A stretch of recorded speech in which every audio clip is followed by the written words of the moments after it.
ধর্ম প্রচারের জন্য যুগে যুগে বিভিন্ন স্থান থেকে বহু নবী, রাসূল ও তাদের অনুসারীরা আগমন করেছে। আমাদের বাংলাদেশেও এর ব্যতিক্রম ঘটেনি। হযরত মুহাম্মদ সাল্লাল্লাহু আলাইহি সাল্লামের নবুয়ত প্রাপ্তির পর থেকে ইসলামের আলো বিভিন্ন দেশে ছড়িয়ে পড়ে। এমনই একজন মহান ব্যক্তি ছিলেন হযরত জয়ন শাহ, যিনি বাংলাদেশে ইসলাম প্রচারের জন্য আমৃত্যু কাজ করে গেছেন।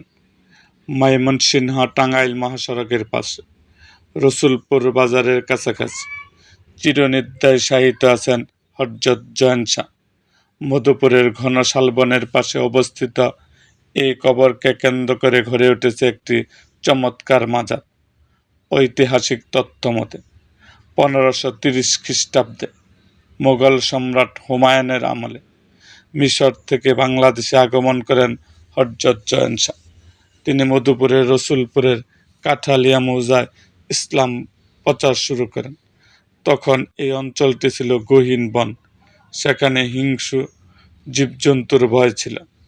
হযরত জয়ন শাহের আধ্যাত্মিক ও অলৌকিক ঘটনার অনেক গল্পও প্রচলিত রয়েছে। একবার বনের ভেতর কিছু ব্যক্তির সাথে ধর্মীয় আলোচনার সময় একদল বাঘ আক্রমণ করতে এলে তিনি হাত উঁচু করে কিছু পাঠ করেন, যার ফলে বাঘগুলো নিস্তেজ হয়ে যায়। এই ঘটনার পর অনেকেই তার হাতে ইসলাম ধর্ম গ্রহণ করেন। ময়মনসিংহ অঞ্চলের মুক্তাগাছায় ইসলাম প্রচারের ক্ষেত্রে তিনি অগ্রণী ভূমিকা পালন করেন। 17 শতাব্দীর মাঝামাঝি সময়ে তার মৃত্যুর পর ভক্তরা তাকে এখানে সমাহিত করেন, যা পরবর্তীতে মাজার এ রূপ নেয়। প্রায় 4 একর জায়গা জুড়ে প্রতিষ্ঠিত এই মাজারের পাশে 1779 সালে একটি এতিমখানা ও মাদ্রাসা প্রতিষ্ঠিত হয়। এরকম আরও ভিডিও পেতে আমাদের মুক্তাগাছার ইতিহাস মিডিয়া ইউটিউব চ্যানেলটিকে সাবস্ক্রাইব করুন এবং পাশে থাকা বেল আইকনটি বাজিয়ে দিন।